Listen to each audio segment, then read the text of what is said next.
book fans of the world, let's talk about an online comic book series called A Song of Heroes. This is written by Patrick Ireland and it's illustrated by Jazyl Homavazir. Before I go any further, I want to let you know there will be some minor spoilers for the first 4 issues, which encompass the first volume of the series. This comic book series takes a lot of elements from the Masters of the Universe series. It's set in a sword and sorcery type of universe, where the main protagonist is a character by the name of Skaldor, and the main villain is the Red Wizard, also known as Zinador. This first volume serves more of a background for the Red Wizard and his minions. The Red Wizard himself is not given a proper background yet, but we do find out the background of a couple of his minions, such as Thugbug, and more particularly Spy Guy. I'll get back to his character in a sec. The Red Wizard is attempting to obtain an artifact called the Proto Skull, which in his mind is something that'll make him much more powerful. In these first 4 issues, he's pretty much unopposed. It's really just him searching for this artifact with the help of his minions and recruiting new ones. Skaldor himself doesn't make any major presence in this until the very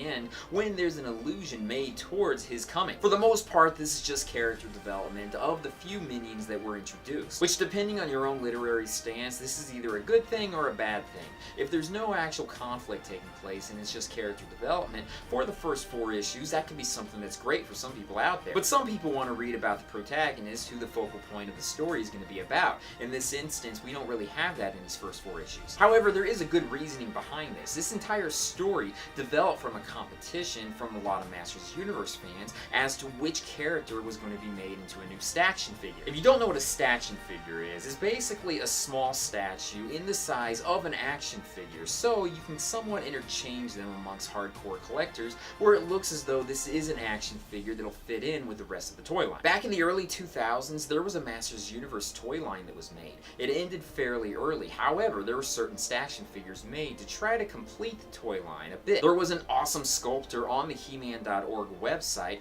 that held a competition as to creating your own character that he would make into a statue. And the character of Spy Guy was made. So it's almost like this first volume of issues was centered around the character of Spy Guy and his creation. But Patrick Ireland created this entire universe where it borrows elements from the Masters of the Universe, but at the same time it's still making it its own. So it was really a great intro. We have a lot of bios at the end of this volume that kind of gives some explanation here and there about the different characters that will eventually show up. The artwork is insanely awesome. There are a lot of different people out there lending their talents to help make this possible. I also may be leaning a little bit more towards this, being that I'm a huge Masters of the Universe fan. There's not a lot of blood and gore in this, but it doesn't shy away from death in any way. In fact, there's a couple deaths that are pretty brutal, but it's not like an adult comic book in any way. If anything, it's really for everyone out there. You just have to keep an open mind when it comes to people being hurt. I'm going to put a lot of links down in the description for this video for anyone out there interested in reading this book. There are a lot of them out there, but the main one is called asongofheroes.com. I'm going to be following this series fairly closely. I mean, I love anything that has to do with He-Man and the Masters Universe,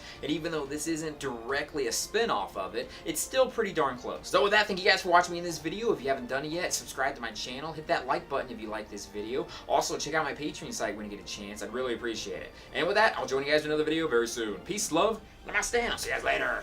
Peace.